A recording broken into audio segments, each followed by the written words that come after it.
머리를 자꾸 뜯어요. 원형 탈모처럼 생기거든요. 자극을 많이 주는 화장품 아이템 중에 하나거든요. 그래서 일단은 제가 로또는 오늘 이 순간에 제일 집중이 높으신 것 같아요. 아니 근데 지금 말하는 거는 되게 전문가스럽고 예능형으로 되게 쉽게 풀어서 잘 설명을 해주시기 때문에 같이 만나는 자리에서도 굉장히 즐거웠던 것 같아요, 제가. 누나 나 가방끈 짧지 않은 거 알잖아요, 그죠? 가방끈 매우 기시죠.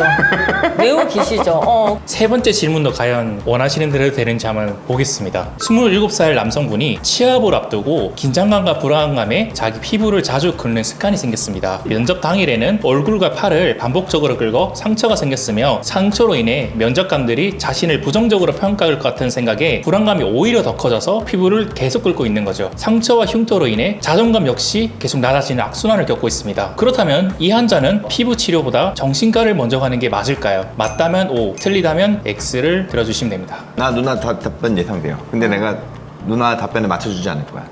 알았어. 내가 같이 까주겠어. 자, 알겠습니다. 자, 하나, 둘, 셋. 그지? 나 누나 X일 거라고 생각했어. 이강민 원장이 이 환자 같은 경우에는 반복적으로 피부를 계속 긁는 습관으로 인해서 상처랑 흉터도 생기고 있고 이런 행동이 오히려 취업 면접에 대해서 불안감을 더욱 증폭시키고 있어서 우선적으로는 피부 상처를 치료를 하고 흉터도 생기지 않도록 관리를 하는 것이 더 필요하다고 생각해요. 피부가 안정되고 상처가 치유되면은 환자가 일단 외적인 모습이 더 치료가 되기 때문에 불안도 완화가 될 수 있고 이후 필요하다면 정신과에서 불안을 관리를 하고 피부를 긁는 습관을 줄이는 것이 치료를 병행할 수 있을 것 같습니다. 저는 되게 그냥 가볍게 얘기하려고 했는데 전문가스럽게 얘기해야 되나 되게 좀 긴장되긴 하는데요. 이 사람이 지금 피부를 계속 끓는 이유는 본인 스스로가 가지고 있는 정서적인 문제예요. 그 상황에서 겉으로 드러나는 피부 상처에 대한 것만 치료를 하게 되면 근본적인 치료가 될 수가 없어요. 물론 이분의 피부에 흉터가 많으실 거기 때문에 자존감을 높이기 위해서는 결국 피부과 치료는 필요해요. 근데 먼저 그만둬야 되는 거는 본인이 불안하고 염려되고 사람들 앞에서 긴장될 때 피부를 긁는 행동부터 막아야 된다는 거죠. 이게 뭐랑 비슷하냐면은 트리콜로마니아라고 발모광이라고 있어요. 머리를 자꾸 뜯어요. 두피가 손상돼요. 원형 탈모처럼 생기거든요. 머리를 뽑는 행동을 멈춰야지 여기 원형 탈모에 대한 거를 치료를 한다고 해가지고 아무리 그걸 치료해도 계속 뽑아버리면 이건 나을 수가 없어요. 이 사례도 마찬가지인 거죠. 물론 두 개가 다 필요하긴 하지만 전후 관계에서 저는 정신과가 우선은 좀 돼야 될 거라고 생각을 하는 거예요. 일리가 있나요? 제가 근데 지금 얘기 들어보니까 선생님 얘기가 맞는 것 같아요. 아, 바꾸시는 거예요? 네. 제가 다시 한 번 바꾸면 되잖아. 우와. 아니 그래서 제가 이강민 선생님한테 많이 배운다니까요. 네. 그럼 저 다시 진짜? 오후 들으면 되나요? 그럼 우리 퇴근 빨리 할 수 있겠는데? 이게 밥 먹고 싶어서 맞추는 게 아니라 이렇게 해서 토론이 필요한 거예요. 야, 누나가 이렇게 진심으로 이렇게 저를 존중해 주시는 건 처음이에요. 아니야. 자주 봤지만. 아니 밥 먹을 때 많이 그러잖아. 내가 밥 먹을 때. 진심으로 네 의견을 많이 듣잖아 내가. 근데 나 아까 의사 같았어? 장난 아니었어. 전문가 같았어. 이강민 원장님께서 말씀해주신 발모벽 사례가 되게 인상 깊었어요. 근데 이게 손톱으로 물어뜯는 거랑 비슷해요. 네. 이제 손톱은 우리가 좀 감출 수 있지만 머리 뽑는 거는 이게 누구나 다 딱 보면은 티가 나잖아요. 그러니까 이제 손톱 물어뜯는 건 좀 지나가도 상관없는데 이 뽑는 거는 너무 눈에 도드라지니까 이거는 치료가 필요한 거죠.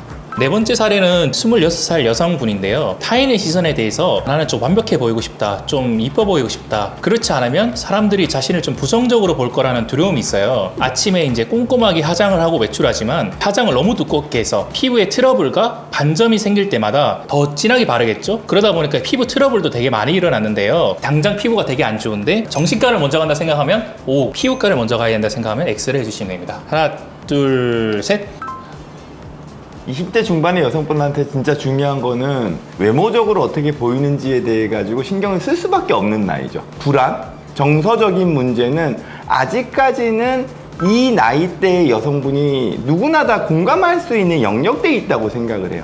우선은 이분이 외모를 더 가꾸고 싶어 하시니 피부를 더 좋게 하기 위한 노력을 피부과를 통해서 하시고, 그럼에도 불구하고 자꾸 본인의 피부 트러블을 악화시킨다면 그때쯤은 정신과 진료를 받아도 되겠다, 이런 생각을 한 거죠. 그래서 우선은 피부과 가서 제대로 피부를 좀 관리하시고 굳이 과한 화장품을 쓰지 않으실 수 있도록 도와드리는 게 먼저겠다라는 생각을 한 거예요. 이강민 선생님께서 말씀을 하셨듯이 지금 이 환자분의 나이대에도 무시할 수가 없거든요. 이 환자분 같은 경우에는 일단 화장으로 인해서 피부가 지속적으로 자극을 받아서 민감해지고 트러블과 붉은 발진, 건조증을 겪고 있는 상태이기 때문에 악화된 상태를 일단 피부 치료를 통해서 빨리 민감성을 완화시키고 피부 장벽도 빨리 회복하고 나서 상태가 좋아지게 되면은 외적인 불안도 많이 빠른 속도로 감소가 될 거예요. 그 다음에 정신과 치료를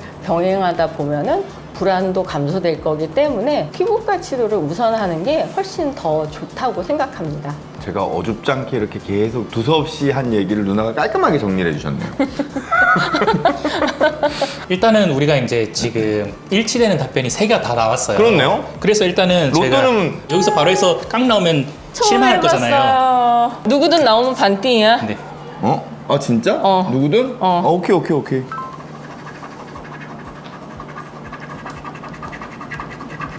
잠깐만 하나라도 나오면은 되는 건가요? 아 1등이 5억이고 옆에 금액이 적혀있네. 누나 당첨이야 이러면. 잠깐만. 근데 금액은 모르지. 금액은 뭐. 천 원 된 거야? 오늘 이 순간이 제일 집중이 높으신 것 같아요. 그러니까요. 누나 그러면은 두 장이 2,000원인데 2,000원 땄으니까 또이또이 쌤쌤이네. 손해는 안 봤어. 1,000원 드리겠습니다. 왜요? 1,000원 반 주기로 했잖아요. 자, 빨리 긁어보세요. 알겠습니다. 여기서 만약 5억 나오는 순간에 유튜브 그러면 조회수가 엄청 높아지겠지. 피나이다. 일단 3이 있나 보자. 있다. 피나이다. 이거 얼마야? 1,000원. 1,000원. 피나이다. 아 있다. 피나이다. 이것도 1,000원이다. 와 근데 기본적으로 1,000원은 쉽게 주네 여기. 축하드립니다. 근데 축하드립니다. 네. 아유. 옛날에 비타오백 먹고 나서 뚜껑 이렇게 보면 한 개 더 약간 그런 거죠. 1,000원 됐습니다. 근데 우리 구독자분들 입장에서는 사실 질문을 많이 들을수록 좋아요. 이렇게 또 두 분 모셔가지고 나도 비슷한 사례가 있는데 이걸 좀 해결했으면 좋겠다 이렇게 좋잖아요. 그래서 마지막 사례를 말씀드릴게요. 피디님 생각보다 우리가 일찍 끝났어. 우리가 그러니까. 이번에 30대 초반 여성분인데요. 기미가 너무 심해서 자외선에 대한 겁을 먹었습니다. 하루에 이분은 무려 15번이나 자외선 차단제를 바르면서 피부 노화와 기미에 대해서 엄청나게 걱정을 하고 있어요. 불안을 못 버리고 계속 자외선 차단제를 매일 바르고 있는 거죠. 피부과를 먼저 가야 된다 생각하면 O로 하고 정신과를 가야 된다 생각하면 X로 하겠습니다. 우리 이구동성 퀴즈 같은 거 해볼까? 이번엔 그 OX 말고 이구동성으로 갈까요 그러면? 자, 내가 피부과를 생각하면 하나 둘 셋 피부과 하면 되고 정신과를 생각하면 하나 둘 셋 정신과 하면 됩니다. 자, 하나 둘 셋 피부과. 뭔가 맞춘 것 같은 느낌이 드는데 일단 우리 구독자 입장에서는 왜 피부과를 선택했을까가 사실 더 궁금해요 로또보다. 근데 난 궁금한 게 자외선 차단제를 많이 바르면 근데 안 좋기는 해요? 너무 많이 바르면 사실 좋지 않죠. 왜냐하면 자외선 차단제가 피부에 자극을 많이 주는 화장품 아이템 중에 하나거든요. 그래서 씻고 자라 그러는구나. 네, 그렇죠. 과도한 자외선 차단제 사용으로 피부가 건조해지거나 자극 증상을 환자가 겪고 있는 상태이기 때문에 이를 방치한다면 증상이 더 악화될 가능성이 있기 때문에 당연히 피부과에서 먼저 피부 상태를 진정시키고 적절한 보습이랑 자극 완화 치료를 통해 피부 장벽을 회복하는 것이 우선입니다. 피부 자외선 차단제를 사용하지 못하게 만드는 것도 우선적인 치료법입니다. 그러니까 지금 어떻게 보면 이 환자분도 잘못된 지식을 가지고 계셨던 거죠. 자외선 차단제를 반드시 발라야지만 피부를 보호할 수 있다라고. 만약에 지금 이 환자분이 정신과에 오면 정신과 의사가 무슨 얘기를 해주겠어요? 의학적으로 자외선 차단제를 그렇게 많이 바르는 것 자체가 피부 보호에 도움이 되지 않습니다라는 이야기를 정신과 의사가 해줄 거예요. 근데 이걸 굳이 정신과 의사가 해줄 필요까지 있냐는 거죠. 사이코 에듀케이션이라는 표현이 있어요. 일종의 교육이에요. 우리의 생각에 내가 오해했던 부분, 잘못 알고 있는 부분이 있으면 잘못 알고 있는 지식을 올바르게 교정해 주는 거거든요. 그게 정신과적인 치료에서 되게 중요해요. 근데 이 사이코 에듀케이션이라는 거는 꼭 정신과 의사만 할 수 있는 게 아니에요. 피부과 선생님이 해주시면 훨씬 더 효과가 좋겠죠. 신뢰도 높을 거고요. 지금 이분 같은 경우에는 피부과 가서 듣는 게 훨 낫고 또 기미가 있으시다고 하니까 기미 치료도 받으시면 훨씬 더 좋겠죠. 지금 이 정도의 내용이라면 정신과에 가실 필요 없다. 피부과만 가도 충분하다. 그럼 이렇게 오늘 모여서 만장일치 게임 했잖아요. 좀 어떠셨는지 궁금합니다. 생각보다 질문이 어려웠는데요. 그래도 실생활에 있는 케이스를 가지고 환자에 대해서 고민해보는 시간을 가져서 되게 좋았고요. 같은 의사여도 생각이 다를 수 있고 또 공부할 수 있는 시간이 돼서 너무 좋았던 것 같아요. 마지막으로 이제 이강민 원장님 우리 채널에 나오셨는데 영상을 보고 계신 구독자분들께 혹시 따로 또 드리고 싶은 말씀 있을까요? 박성호 원장님 유튜브를 좀 찾아보고 왔거든요. 피부 진료에 있어가지고 진심이신 선생님이시거든요. 10년 넘게 옆에서 바라보면서 정말 열심히 공부하시고 또 환자를 진심으로 또 위하시는 선생님이라는 걸 알고 있거든요. 제가 이제 옆에서 좀 까불기는 했지만 항상 마음속으로 존경의 마음을 항상 가지고 있거든요. 그런 의미에서 누나가 하시고 있는 지금 이런 여러 가지 역할들이 계속 좀 승승장구 잘 되셨으면 하는 바람으로 항상 응원하고 있겠습니다. 좋아요, 구독, 알림 설정 부탁드릴게요. 와, 내 채널에서도 이런 거 잘 안 하는데 여기서는 해야겠다. 그럼 맑은 눈의 광민도 좀 많이 사랑해 주시면 감사하겠습니다. 사랑해주세요. 구독, 좋아요, 알림 설정.